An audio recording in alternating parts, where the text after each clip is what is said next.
एक बात हमें इन सभी चीजों के बीच में याद रखना है कि यीशु का आगमन निकट है। हालेलुया। प्रभु यीशु मसीह ने कहा कि मनुष्य के पुत्र का जब आगमन होगा, यानी कि प्रभु यीशु मसीह का जब आगमन होगा दूसरी बार, तो वो दिन किसके समान होंगे? वो दिन नूह के दिनों के समान होंगे। नूह के दिनों की तुलना प्रभु यीशु मसीह ने अपने आगमन के दिनों से की। अब जब नूह के दिनों की चर्चा जब प्रभु ने किया, तो जब नूह के दिनों के विषय में जब हम पढ़ते हैं बाइबल में, तो वचन में क्या लिखा है कि जब नूह इस धरती पर था, जीवित था, चल फिर रहा था, उस समय लोगों की जो जीवन की दशा थी वो कैसी हो गई। लिखा है कि कोई भी अच्छे विचारों का व्यक्ति नहीं था। लिखा है कि जो कुछ जिसके मन में उत्पन्न होता था निरंतर बुरा ही होता था, और जो बुरी कल्पना किया करते थे वो क्या करते थे, अपने कामों से उसको अंजाम दिया करते थे। मतलब निरंकुश हो चुके थे लोग, कोई किसी के कहे सुने में, दबाव में, अंकुश में था ही नहीं। जो जिसके जी में आता था वो करता था। मतलब पाप अपनी चरम सीमा पर था। और यीशु ने भी यही बताया कि जब उसका आगमन होगा तब पाप अपनी चरम सीमा पर होगी। मनुष्य के मन में जो कुछ भी उत्पन्न होगा वो बुरा ही हो, अच्छे विचारों का कोई भी नहीं बचे। जब हम थिस्सलुनीकियों की दूसरी पत्री को पढ़ते हैं, थिस्सलुनीकियों की दूसरी पत्री पौलुस ने क्यों लिखी थी आपको पता है? पहली पत्री जब थिस्सलुनीकियों की उसने लिखी तो उसमें 4 अध्याय में पौलुस ने बताया कि मसीह का आगमन होने वाला है। तो लोगों ने क्या सोच लिया, थिस्सलुनीकियों की कलीसिया के लोगों ने, कि यीशु का आगमन बस तुरंत ही हो जाए, और इसलिए उन्होंने क्या किया, काम धंधा छोड़ दिया, घर में बैठ गए, कलीसिया पर भार बनने लगे। वो बैठे बैठे क्या करते थे, घर में काम धंधा छोड़ करके खेती किसानी करना, मेहनत मजदूरी करना छोड़कर क्या करते थे, यीशु के आगमन का इंतजार करने लगे। सब कुछ छोड़ दिया उन्होंने।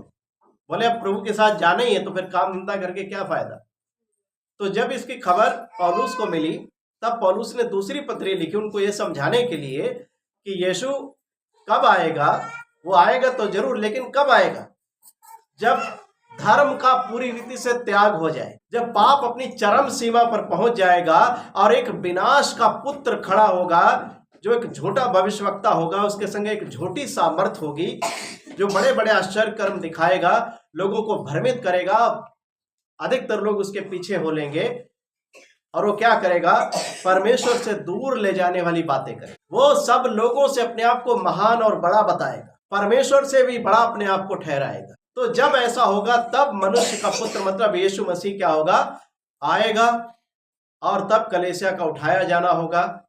उससे पहले यीशु का आगमन नहीं होगा जब तक धर्म का त्याग ना हो। ठीक है ना? मतलब पाप अपनी चरम सीमा पर होगा। और यीशु ने ये हमें पहले से बता दिया कि मेरे आगमन से पहले वो दिन कैसे हो जाएंगे, नूह के दिनों के समान। जब नूह के दिनों के लोगों के विषय में आप विचार करोगे तो धर्म का बिल्कुल त्याग हो गया। कोई भी परमेश्वर का खोज ही नहीं बचा था, परमेश्वर की आज्ञा मानने वाला नहीं बचा था, परमेश्वर के पीछे चलने वाला, परमेश्वर के साथ साथ चलने वाला कोई नहीं बचा था। सिर्फ एक ही था पूरी दुनिया में, वो नूह था।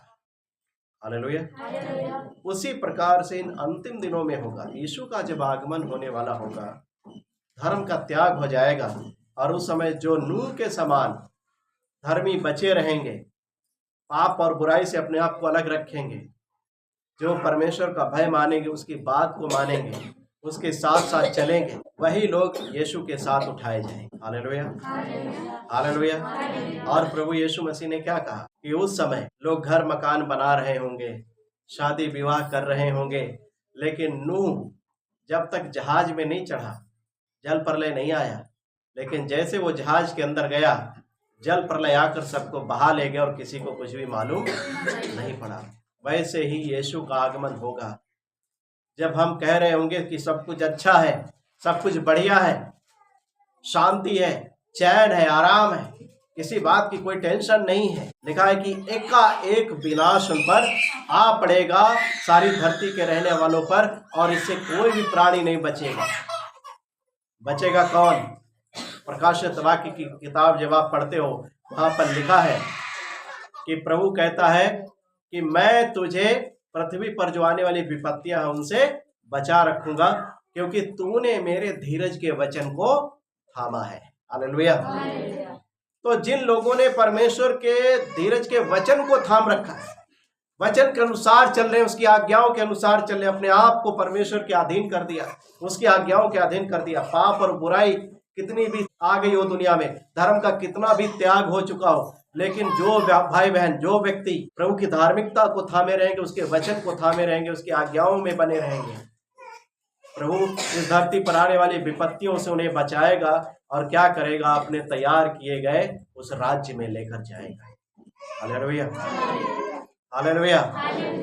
ऐसे ही लोग बचाए जाएंगे। याद रखिएगा, शादी विवाह में जब भी आप व्यस्त होते हैं या कुछ भी आप कामों में व्यस्त होते हैं, एक बात हमारे मन में हमेशा बनी रहेगी कि यीशु का आगमन निकट है। हालेलुया।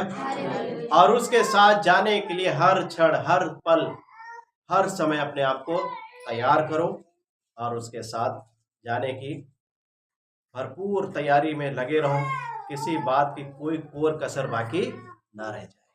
Hallelujah, hallelujah. प्रभु आप सभी को इस वचन के द्वारा आशीष दे।